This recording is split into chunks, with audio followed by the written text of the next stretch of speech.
Hey y'all, it's Wine Chemist. Today I brought wines to pair with our vegan food. The chef is preparing currently. I have 2 red wines here for us today. One from Water's Edge, black-owned winery out in Richmond, Texas, owned by a husband and wife team. The husband is actually the winemaker. Another wine I brought was from Hack Winery. This winery is owned by Case Keenum. Their winemaker Tiffany and I are really close. They are very precise with their winemaking, and that's why I brought this wine. These are naturally grown from Spain. They originate from Spain, but the grape was brought over here to Texas and to the United States. And Texas kind of has perfected it, in my opinion. And then I have some more wines. So if y'all want to walk with me to the freezer, I have this wine here, no label. This is a surprise wine I brought for y'all today. I made this myself. It's made from Concord grapes. It's gonna do well with our dessert that we're trying today. Then I have a vignette from Landon Winery. This is in northern Texas. Mr. Bob Landon. I met him at the Texas Wine and Grape Growers Conference. He's an awesome winemaker, awesome guy. I love his passion for wine. So when you really find a winemaker that has passion for the wine, it transfers into their wines itself. And then I have another wine from Hack Winery. This is a port style wine. In America, we can't call anything a port made here because ports are made from Prothow. So we call them port style wines or fortified wines. This is the reserve class champion for port styles at the the Houston Rodeo, and this is again from Hack Winery. I love this one. It has notes of butterscotch, and it has more of a liquor taste and feel. And then here's another wine I made at home, and I actually have a video coming out for this one, and you can follow along if you purchase this kit. Watch my video, follow along, make it yourself, add it to your menu. This is a Sauvignon Blanc. We're gonna compare that to the vignette. Vignette is a great alternative for Sauvignon Blanc, and I just wanted to compare it to when we get.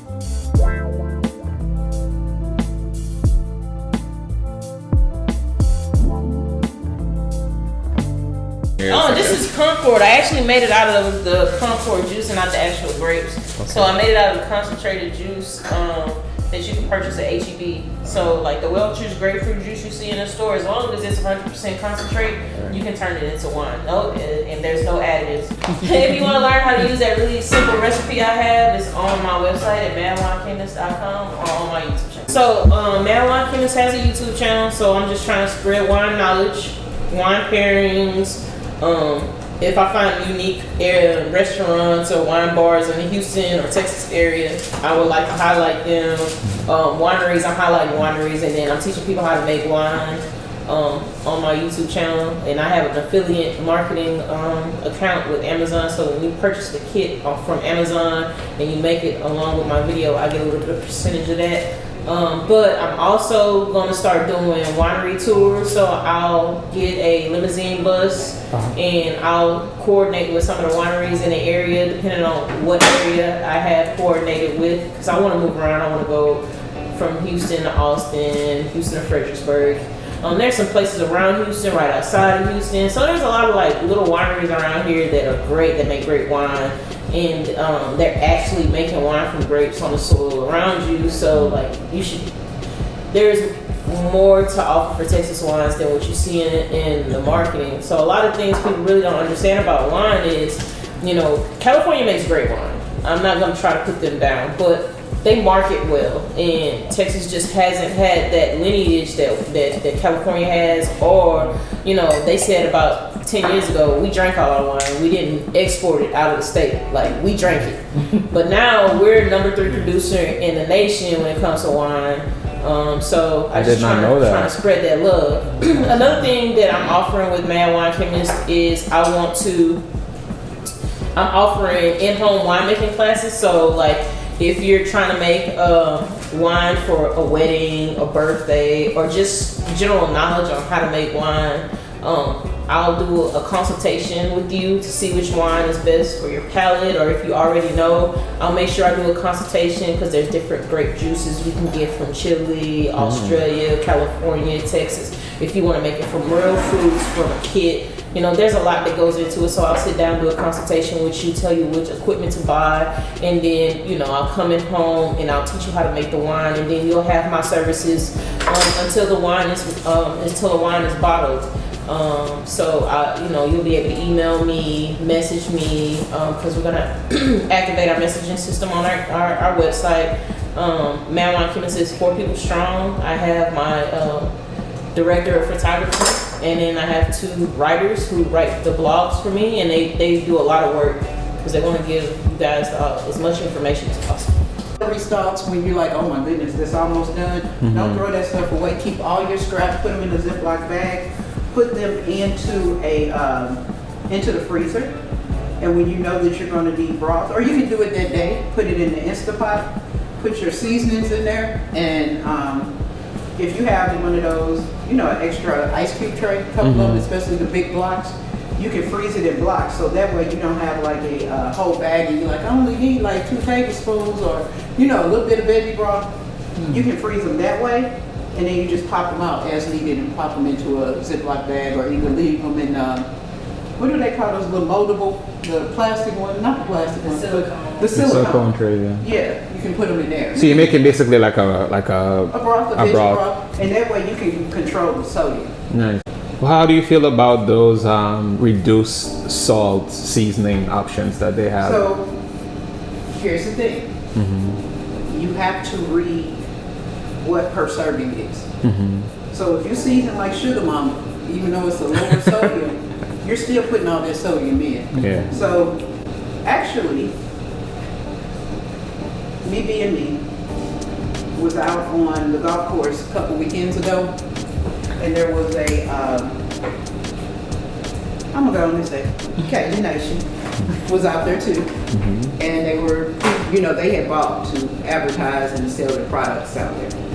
So I was talking to them, and they were like, lower sodium. I said, but you have to tell your customers what the sodium is for it to be lower sodium. So you turn your thing around, what's the lower sodium? A quarter of a teaspoon was per serving, was the lower sodium. I said, because if you let them keep seasoning like Sugar Mama does, then you're defeating the purpose. So we had a whole employee meeting, impromptu, and then they're going into the market to do sugar. This is a Black-owned company. I support Black business as much as I can. And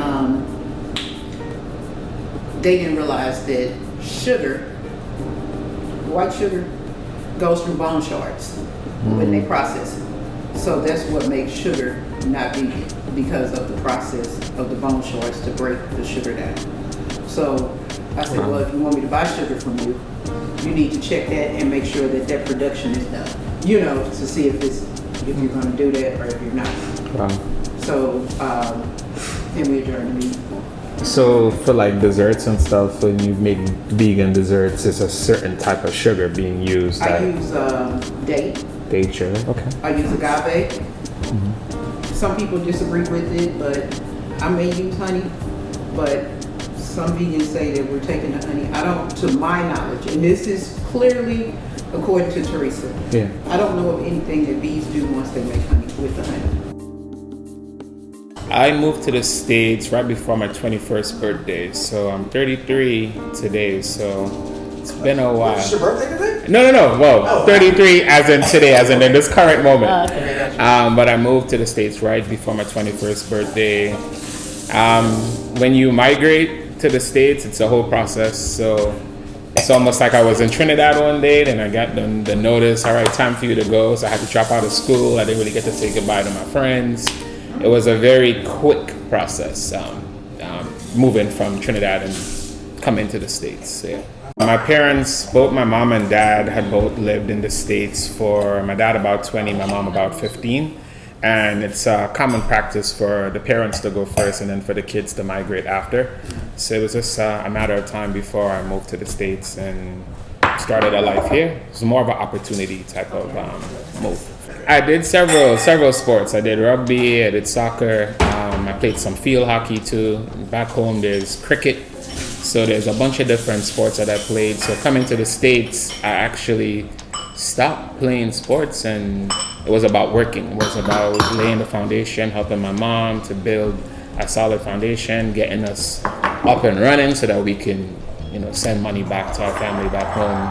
Because that's the move when you migrate, is get here, start a life, find your opportunities, and then, help those back home in need.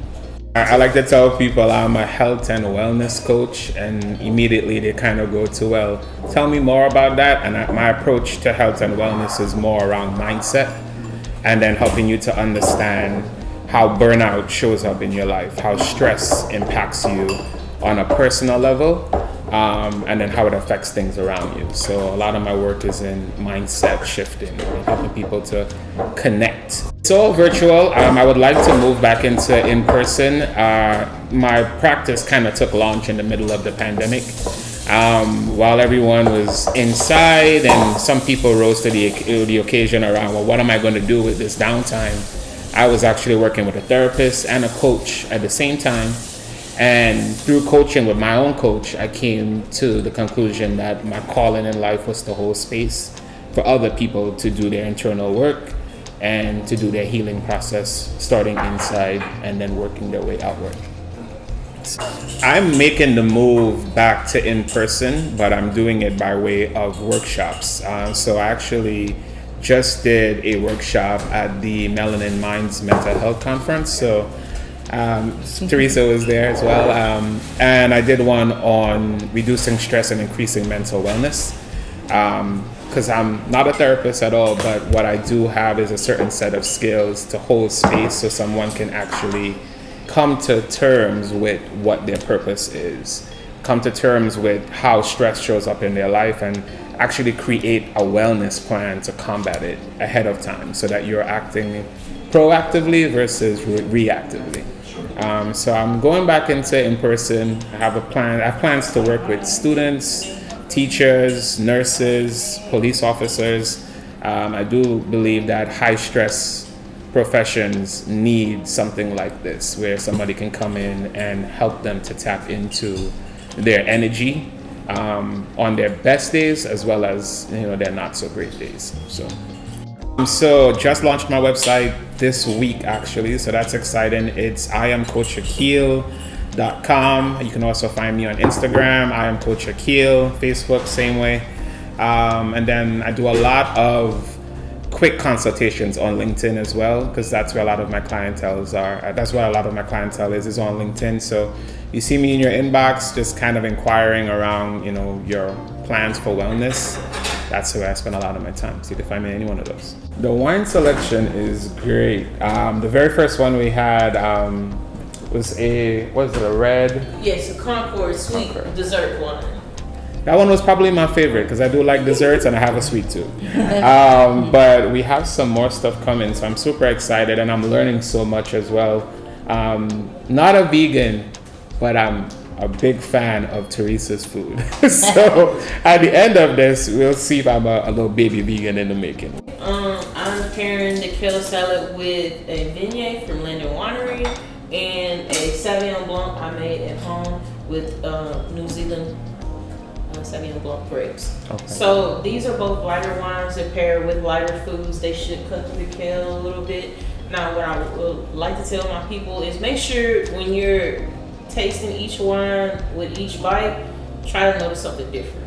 Just really focus on the wine. And just like wine tasting and wine pairing with food when you're just first starting out, just make it a personal thing with you, the wine and the food. Mm-hmm. Try to block out anything else. So I remember the first time that I did it, they gave me a wine and paired it with I think it was a chicken plate. Mm-hmm. And when I tasted the green beans with the wine, I felt like it paired better with the wine than with the chicken. So find what your palate likes best with that wine and with each wine. So now Viognier is a perfect alternate wine. So something like she was speaking earlier, her palate just doesn't like certain things. Right. Viognier is just a little bit different than Sauvignon Blanc, so you can just, if you're not liking the Sauvignon Blanc, you have the Viognier as an option. What's the big difference between the two? I know they're completely different, but what makes them different? One's a lighter fruit. Okay. You get more of a citrus feel. Okay. So, and I'm not gonna tell you which. I just want to hear what you have to say after you've tried it. Okay, I have a question. So, what's the proper way to do this? So, you take a sip of wine, or you eat a mouthful of food first? How does that work? It's however you want to do You it. make it seem like do it together. Like, Yeah, just do one it after the together. Do it together. Sometimes I'll focus on one glass, Okay. and then I'll switch over. So like Okay. I'll get a full understanding of that wine and the food. Okay. And then I'll I switch get over you. to the other glass. But some people like to alternate. You know, okay, I want to compare the two with it, which one I like more, and all kinds of stuff. So, Is there any like special skills to reset your palate when you're doing? Yes, make sure you get some water. So Water. like, I want to make sure we So, in get some between water. each one, we need to Kind of like reset. rinse our palate. Yeah, Okay. reset your palate a little bit. Also, these are white wines, chill wines. Make sure when you grab it in a glass, make sure you grab the stem. Okay. Don't heat the glass up with your hand.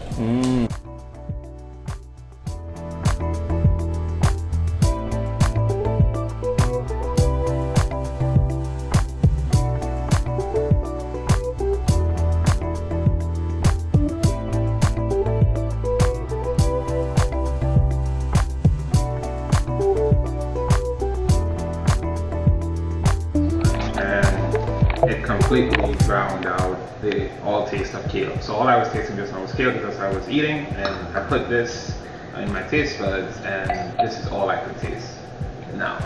So what does that say about this particular? Vegan tacos. Okay, we gotta find her so we can. She's Or making my vegan tacos. portobellos. How vegan tacos Sorry, definitely. I also make my vegan tacos. When I Fire. do my, well, you didn't have these because you I had. haven't been to come. No, you had the cauliflower, I had the cauliflower one, and I had cauliflower and sweet potatoes in it. butternut squash. Butternut squash. Yeah. This is my portobello mushrooms, and I make my fajita tacos with these. So it gives it the taste of steak, so you won't miss steak if you have these. Really? I do a jackfruit one also, but today we're being fancy because we have the wine pairing. So we're gonna have portobello steaks with a chimichurri sauce. And because I went on my field trip to Austin on Monday, I do have a little bit of blue cheese if you would like some blue cheese added to your portobello steak. And it is a vegan blue cheese. Ooh.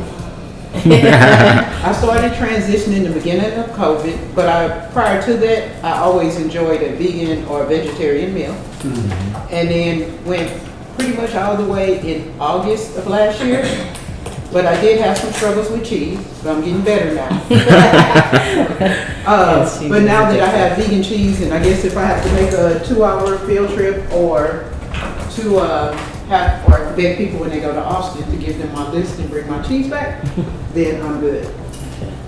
Vegan cheese. I'm curious. I'm gonna let you just get just a little bit of my blue cheese. I really don't want to share. Oh, okay. But it goes really good with steak, and most people have like some blue cheese when they do steak. So I wanted to share that experience with you all and the benefits of me driving to Austin. So my question is, about how long, like say if you have a couple's night and you want to have maybe about 6 people and you teach us how to do the wine and we have a little food, how long is that process? So if I were to say, hey guys, let's get together, and they said, well, from what to what, what's the time on a night like that? I would probably make the class about an hour. I'm going to educate you on all of the steps. So like, it takes me 20 minutes to start a wine, but to make wine is going to take you anywhere between 28 to, probably all the way up to 90, depending on how expensive and how meticulous you are with the wine and what level of wine you're making. So, So an hour? so it would be about an hour. And then we can I'll bring in a bottle of something similar if it's a kit, because this is a kit wine. This is the Wine Expert Private Reserve. So this is their top of the line wine kit. The grapes are from New Zealand. A lot of people don't know that New Zealand and Australia make really, really great wine. One of the things that kind of hurt their brand as far as that region is I think the Barefoot or the Kangaroo one. Which one is the Kangaroo? I think it's Barefoot. Yeah, Barefoot. Barefoot's Australian. Yeah, people see that as a cheaper wine, but they have a really great climate for the fruits to grow. So, there's a lot of science that goes into wine, like acid levels, sugar levels, and all that. And the soil is very important. So, and in the climate. So, and it goes by zone. In Texas, we have 3 different zones. and only North Texas can grow most of the most popular grapes, and then Southern Texas we grow a lot of Black Spanish, some Sauvignon Blanc, and It's Tempranillo from the south. I think you can grow Tempranillo in the south, but most of it is grown up north in the hill country. I'm not in hill country, but up near Lubbock. I heard they said that it was like an indestructible grape. They say indestructible, but Houston has this humidity that will create these little bugs that will tear your vineyard up, and then that freeze really hurt the Texas vines.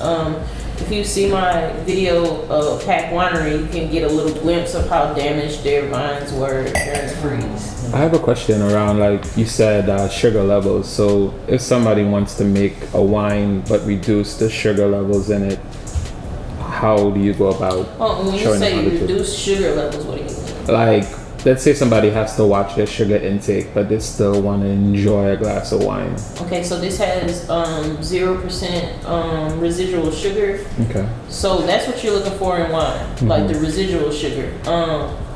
Because during fermentation, the yeast turns the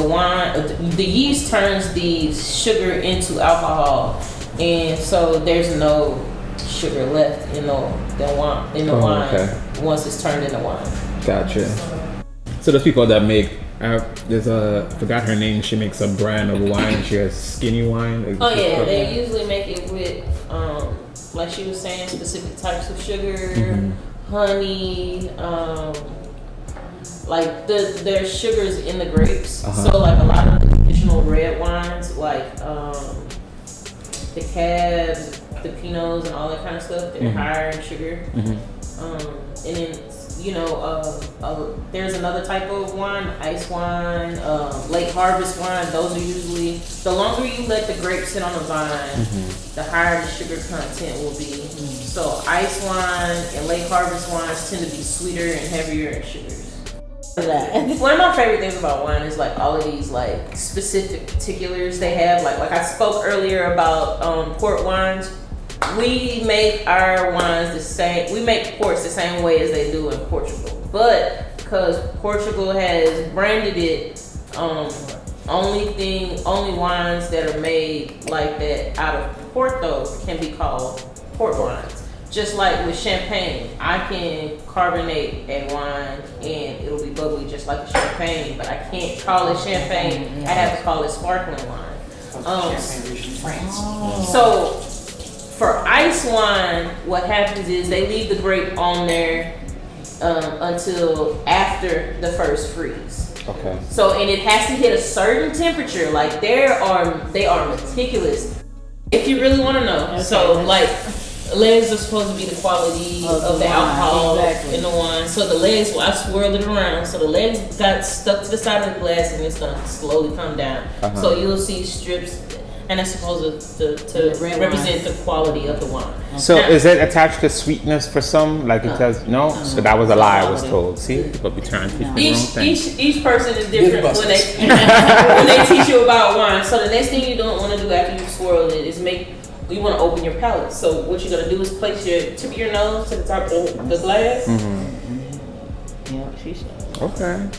Bring that. You almost taste it. Ooh, I gotta hold it like this. Your nose is connected to the back of your palate. So if you have a back of the palate wine that you really say you can't taste the wine as much as you like, you drink it and it seems extremely light. Go ahead, give it just, and then I'm not good at it. Yeah, like vibrate your tongue. I'm trying to talk and do it. Yeah, it's hard. And that spreads it all over your palate. Okay. Because when we talking about palate, we're talking about taste buds. Okay? Yeah. So each part of your tongue has a different zone. Okay, and everybody's zones are different, or sometimes we damage them by putting too much heat on them, burn it, chill it, eating too many hot foods. So that's what we mean when we say everybody's palate is different. So you want to open that palate up for you. Okay. I'll give you a little background about me. I come from parents that would cook the life out of vegetables. And the vegetables, especially the broccoli and the cauliflower, would be doing this by the time we got to my plate. Broccoli would be brown, and this is how it went. So I never really cared for those items growing up.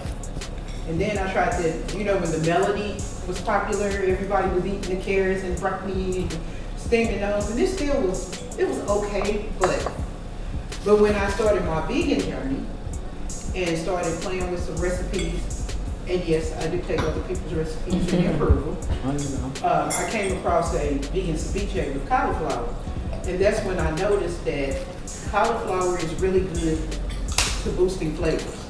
It will take on whatever you have there.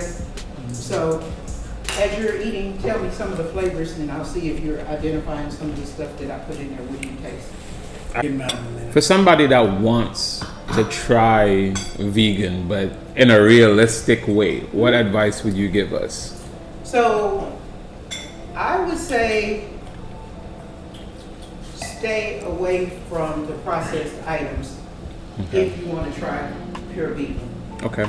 Because one, there's no sense in eating vegan and your blood pressure is going up. Because if you flip over some of those sausages, those meats, those things, High in they're really sodium. high in sodium. So I would say to play with the recipes on using your fruits and vegetables to do what you need them to do. If you need any help, you can come over and do a cooking class, or, you know, work on some things together. But that's what I really have on my business, is to make sure everything has an identifiable fruit and vegetable. So that's what the vegan palate has to offer. Okay. So knowing you won't get any impossible meat, you will not get any Beyond Meat from me, you will not get any tofu.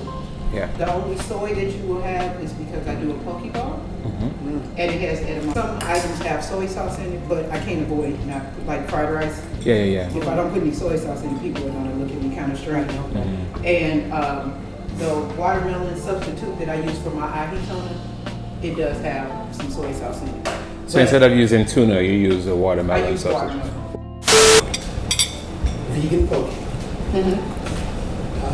The way I understood it, I used to make a vegan poke bowl too, and that was with beets. So I would use red beets and I would use golden beets to try to simulate what the ahi tuna would be. You just said you used watermelon. Okay, number one, how does that work for taste? It tastes just like it. Tastes just like Wow. Flexitarians Okay. are saying it tastes just like it. I have, if you go through my testimonial, Flexitarians. if you go through my testimonial reel on Instagram, there's a young lady named Jordan. Okay. Jordan loves me. Jordan was one of the first people that booked me for their event. And Jordan will tell you about the watermelon in my poke bowl. Wow. Well, how about also, and Jordan, and appreciate the testimony, I'm good with that. How about we just make the appointment for the poke bowl? Yeah, take two. On the next round. Yeah, for sure. Because matter of fact, let's do a head-to-head with that. How about You do your beats and I'll do, yeah, let's go. We about to chop. We got a chop challenge in here. Can I be a judge? Yeah. So when I was telling y'all earlier, it depends on your palate with the wines. One of the things I say about that is some people are more food forward. They want to taste their food more than their wine. So that's why I picked the vineyard. It's a lighter flavor. So if you're someone that just loves food and you want to taste it with a little kick of wine, that's why I picked the Right, I vineyard. get it, that makes sense. And then But see, this is because it was stronger, it took away that The taste of the kale. that, Because kale has a very It does. sharp, Yeah, it sharp does. taste to it. Like almost like, I don't want to say grass, but like, because this is flavored very earthy. Yeah, it's very earthy. Earthy. So this Yeah. kind of took over that, and so it you know.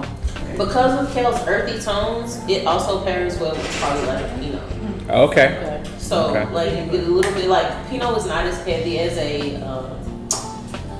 cab or a Malbec, so you can pair better with lighter foods versus it's like a transformer. I love Pinot. It transforms to it. Based on what you're eating. Yes. So Okay. I'm giving y'all a little additional knowledge.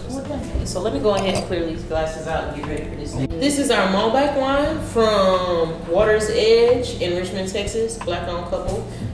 They make really great wine. So we're gonna pair this with our portobello steak, and then I also have some Tempranillo from Hack Winery out in Santa Fe, Texas.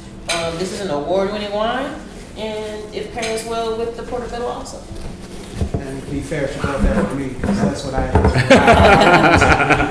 I actually bought you another Tempranillo. Yes! I paired a lighter red, or lighter white with a little bit of a heavier white.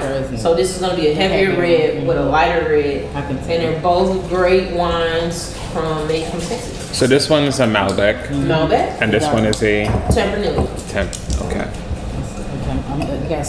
So my thing is, I'm not trying to convert anyone, but I do want you to know that if you want to clean up your health, that there are options that you can use that are vegetables, or if you want to do a meatless Monday or a meatless week or anything, that there are veggies that can transform without you doing the byproducts of some of the other companies that have stuff.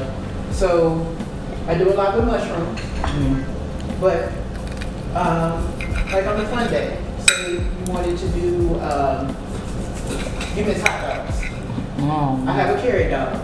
A who? A carrot dog, and you can load the carrot dog with as many toppings as you want. I bring a variety of toppings with my carrot dog.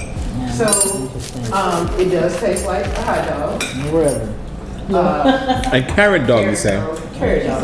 My Interesting. inspiration was Tab, my friend in my head, but I did go see her when she was here. But I tweaked some of her stuff, which, you know, you make it your own. And yeah. Wow. So, like I said, that's my one thing.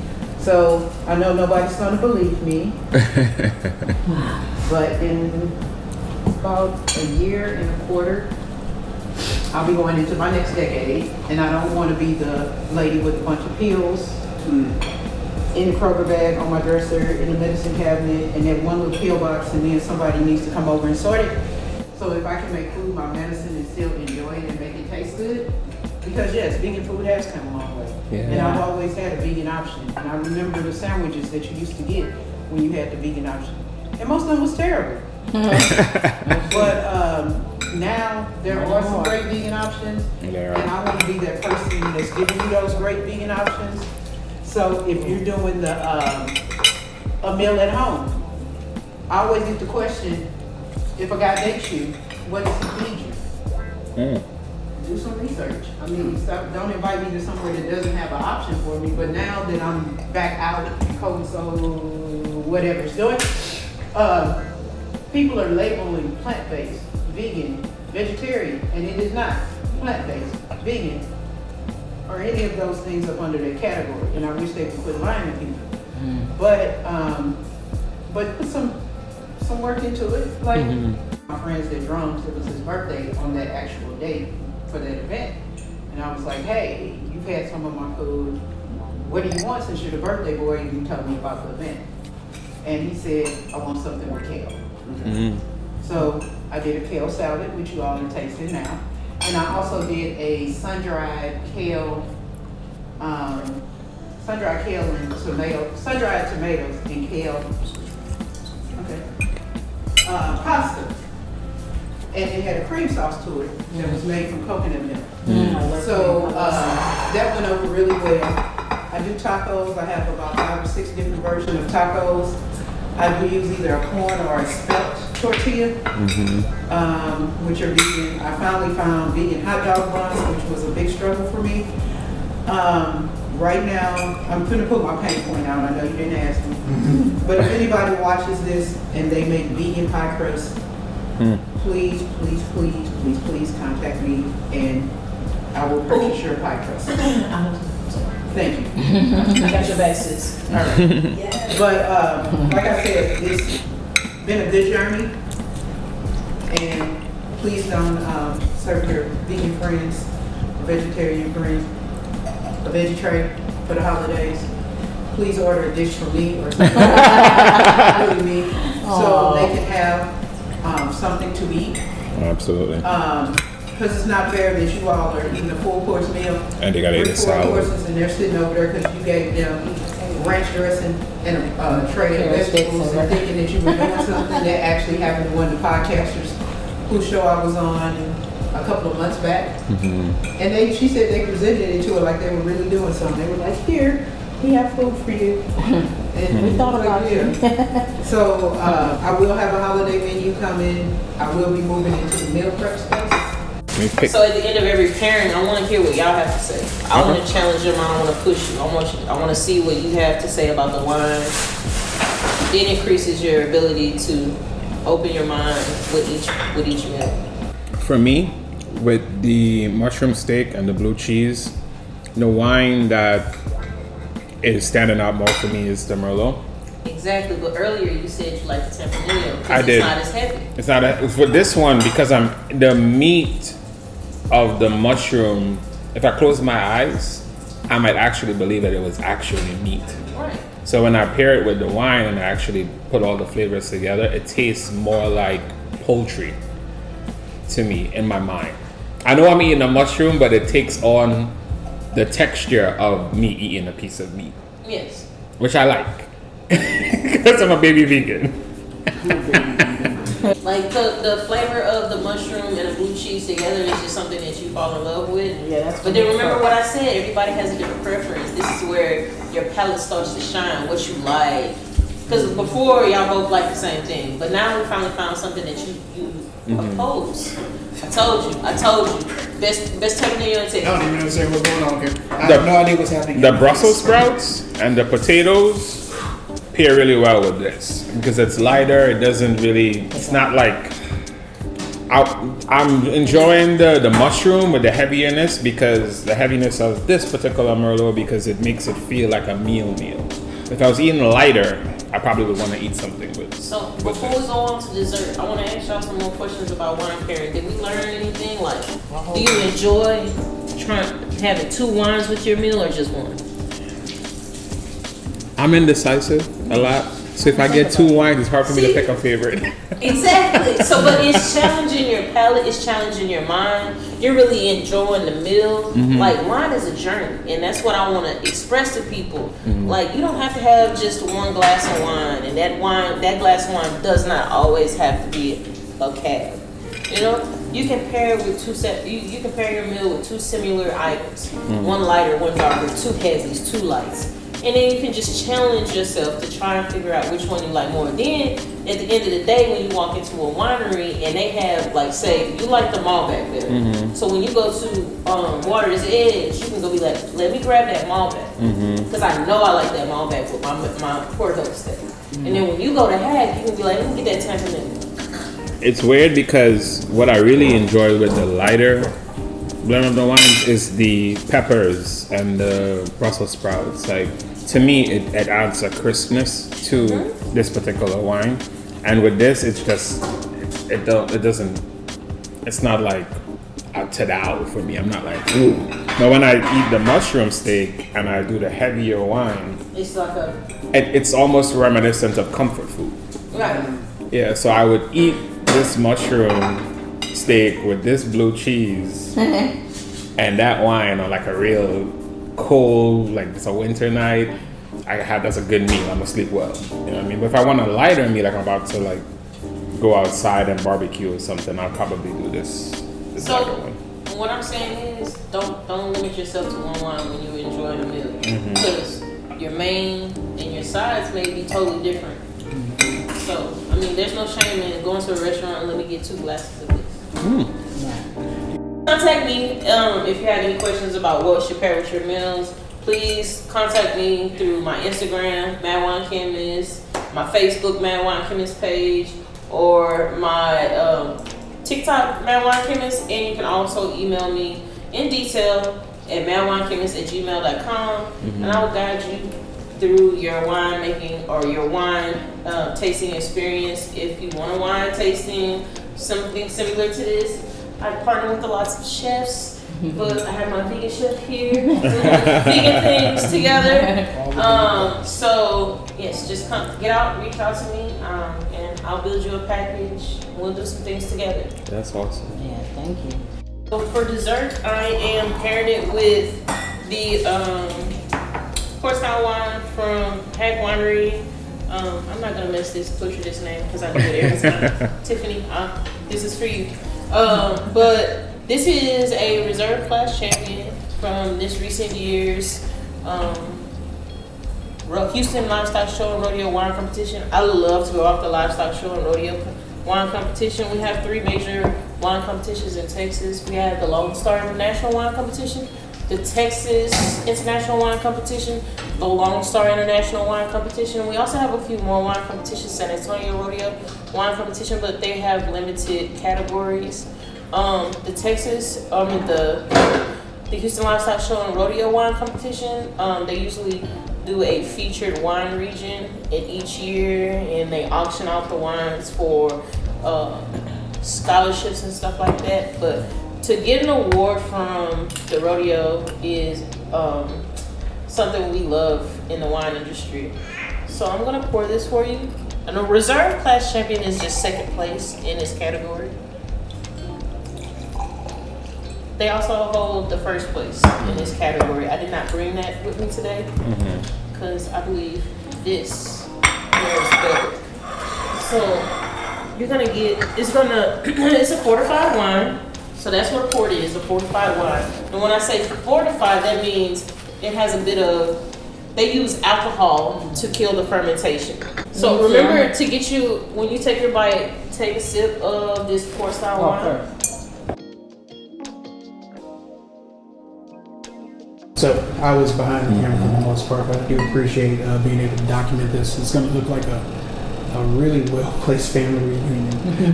But how do you feel about it? How was the experience? How was the presentation?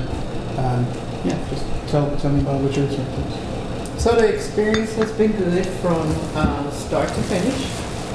I like you wanted to take the concept from just being a conversation to the wine pairing, to me actually cooking, to being able to talk about the different foods as they came out. Because a lot of times when you're asked to be on the podcast, it's usually just the talking points, or they may sample some food toward the end. But this is my first time doing this. I've been excited since we talked about it. Every email got me more and more excited. And So this is Qualified the Podcast. I'm your host Hassan. I'm here with Chef Theresa Parker. We also had special guest Jennifer Prothow, as well as mindset coach Akeel, health coach, mindset coach as well. You'll be able to find me on all streaming platforms, including YouTube. This has been my pleasure to actually have a chef come present. We learned, we drank. It's been a lot going on today, but I think that this level of chaos is the things that I really enjoy. So it's been a pleasure. Plus, we have a head-to-head coming up. So be mindful of round 2. However, we'll be checking with you soon.